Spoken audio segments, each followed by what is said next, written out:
words of my mouth and the meditation of my heart be acceptable in your sight, O Lord, my strength and my Redeemer. Amen.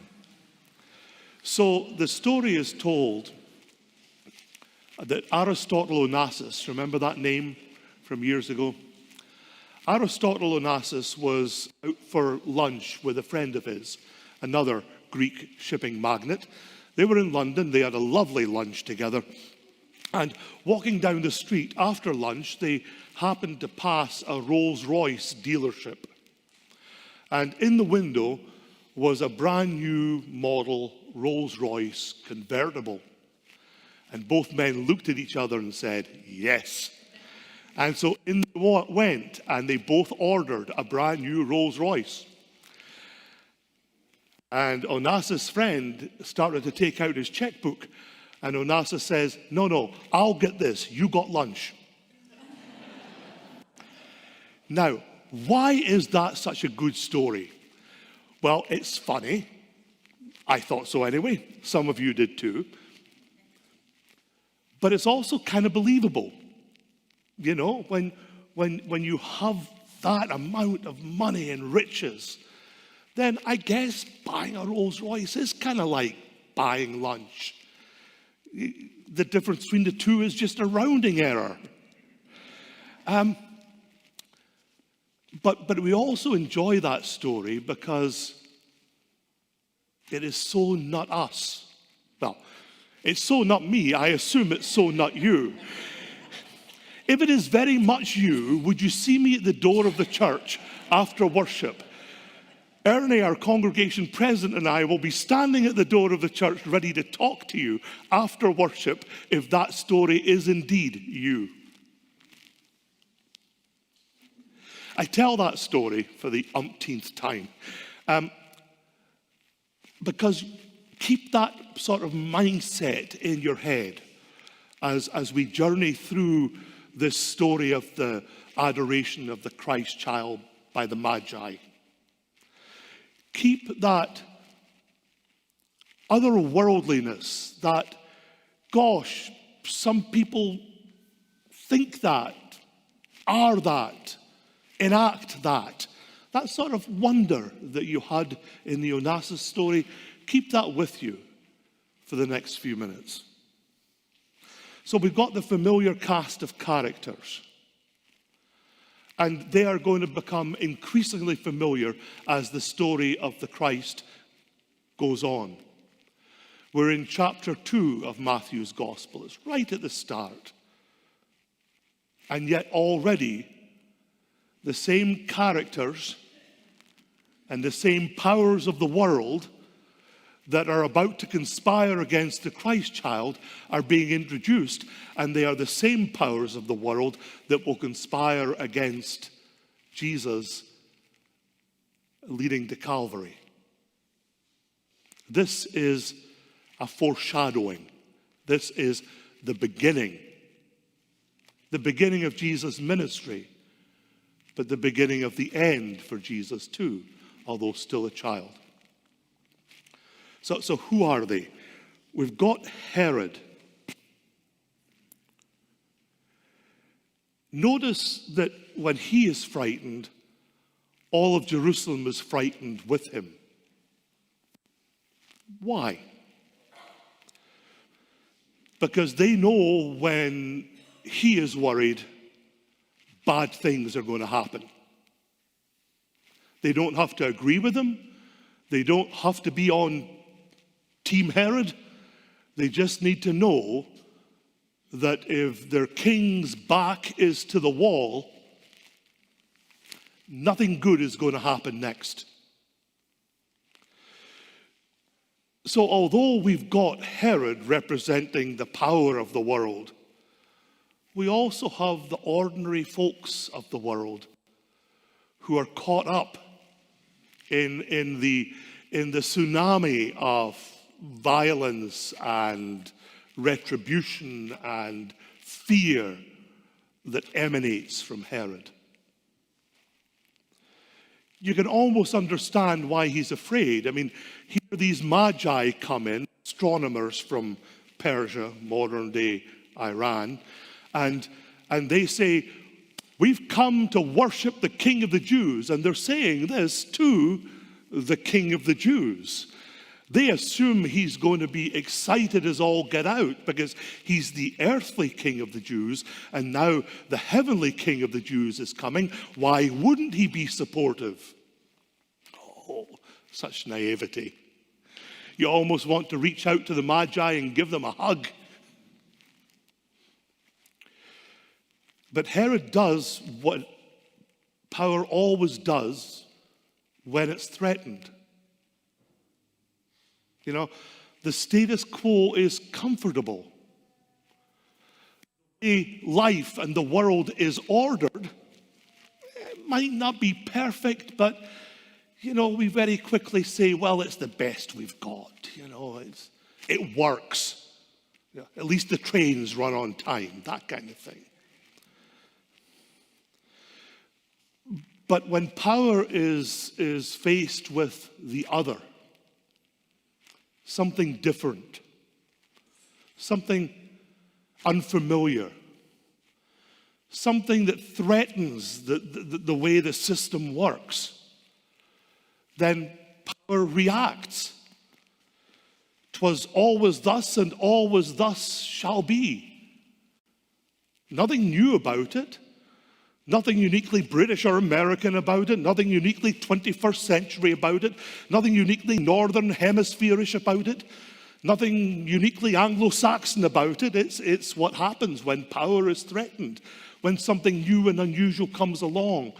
In the face of difference and newness, of something that has not been tried and tested, of something that is not quite the same as we're accustomed to, then for some people there is genuine excitement, but for many people there is simply fear, and fear leads to reaction, and the reactive fear is violence. And so Herod does what Herods do, what a child does instinctively, unthinkingly.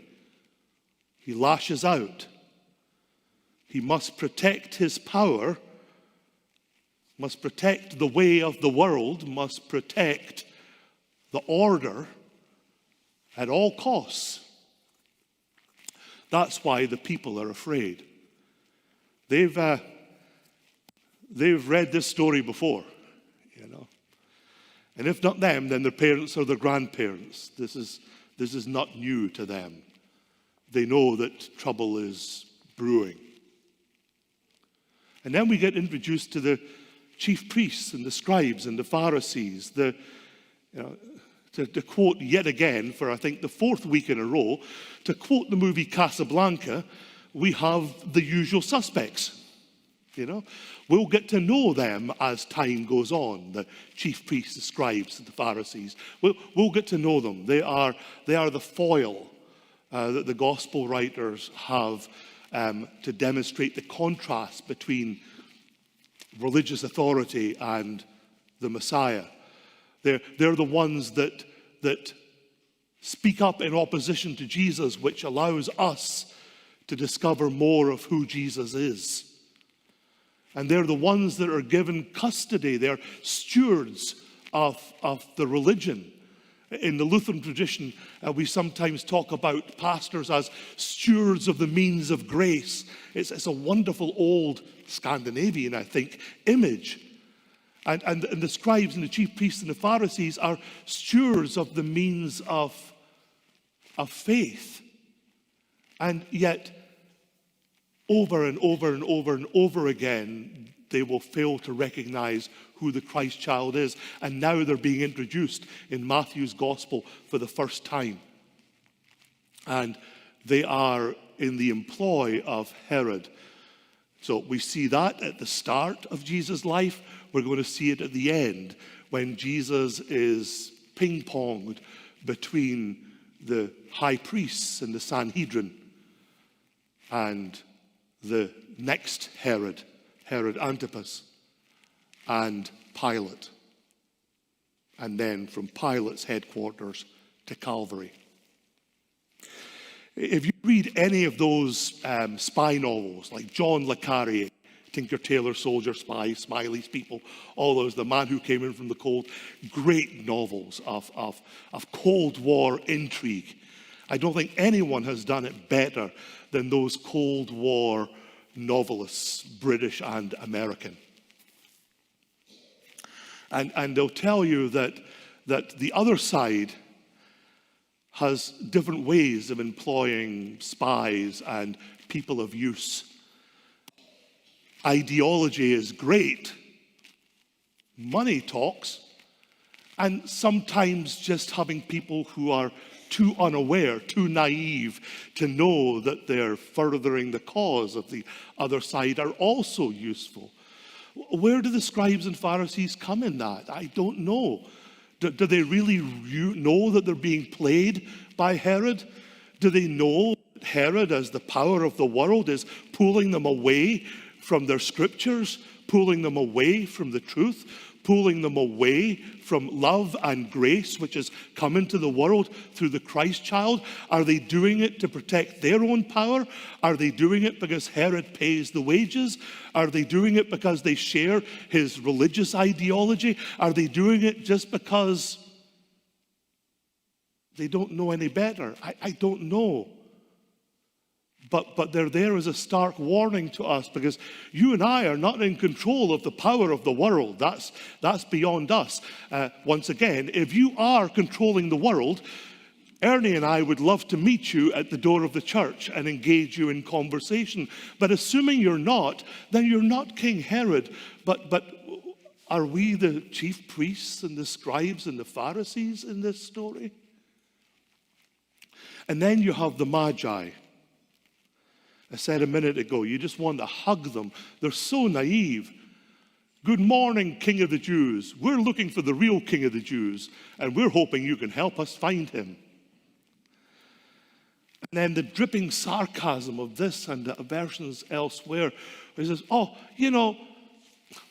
I don't know where he is. Let me consult my authorities. I think I know where he is. And when you find him, come and tell me exactly where he is, because I'd love to go and pay him homage too. There is a naivety to these magi, these astronomers from the east. But at some point they figure out that they're being played. We don't get to hear when the penny completely drops. But if you get really quiet, at some point in the story, you hear the sound of a palm slapping against a head. They are led by a star, but as one scholar I read this week puts it, they are more powerfully led by love. Why would the first people to worship the Christ child be pagan astronomers? I don't know. They represent everything that isn't Judaism, everything that isn't Rome, everything that isn't what we understand, because as Christians, we pretty well understand that Second Temple Judaism and the might of Roman emperors, one after the other, each as strange as the one before. We get that. We're pretty good on Greco-Roman stuff. But out of left field, is it left field? Okay. Out of left field, whatever that means, out of left field come Persian pagans. And they're the ones, not the king of the Jews, not the religious authorities of the temple in Jerusalem, Iranian stargazers are the ones that recognize Jesus, the first to recognize Jesus for who he is and to bend the knee and pay him homage with all of their hearts. Love and grace led them. We call that a star. It led them. And at some point they realized that they were being played by Herod and the religious authorities in Jerusalem. They realized that that the world was threatened by this child. And Matthew makes it clear how vulnerable Jesus is. 8 times in chapter 2, Matthew uses the phrase, the child. He wants you to know. Pretty repetitive for Matthew. Matthew wants you to know how vulnerable this child is. The child, 8 times in one chapter, and not the world's largest chapter. But the Magi are guided not by defensive power, maintenance of the status quo, vested interest, or anything. They're guided by love and grace. And led by love and grace, they're able to navigate the ebb and flow of power, the defense of the way it's always been, the comfort of knowing who's who and where everyone fits in. And they make that journey led only by love and grace. And there they find the Christ child. I don't know where, I say again, I don't know where we all fit into that analogy. There's probably as many answers to that question as there are people in this room. Who are we in that story? Are we Herod? Are we the chief priests, the scribes, and the Pharisees? Are we the people of Jerusalem sitting in fear and trembling? Are we the Magi? A little naive? Sure. A little overly romantic about the world? Yeah, maybe. But here's what I know in conclusion. Back to Aristotle Onassis. Okay. Remember I asked you at the start of this sermon to just keep in your heads that feeling of there is a whole other way that people think and look and act. There's a whole other reality for some people that is different from a lot of other folks. It was about checkbooks and lunch, and it was about Rolls-Royce convertibles. But now at the end of our little time together, it's about recognizing love and grace when you see it. It's about maintaining that childish naivety to an extent, but then allowing love and grace to mature into bravery and authenticity and faithfulness. It's about putting fear on one side. It's about putting, what's the word I'm looking for? I want to say the word. That over-respect that just makes you go, yes, sir, on one side. It's about counteracting the knee-jerk reaction that we have as human beings. It's about seeing the possibilities of life instead of just the dangers and the challenges of it. And it's about being led by love and grace wherever love and grace leads us. Because ultimately it leads us to a manger and to a cross and to a neighbor. Merry Christmas, everyone, and a Happy New Year. Amen.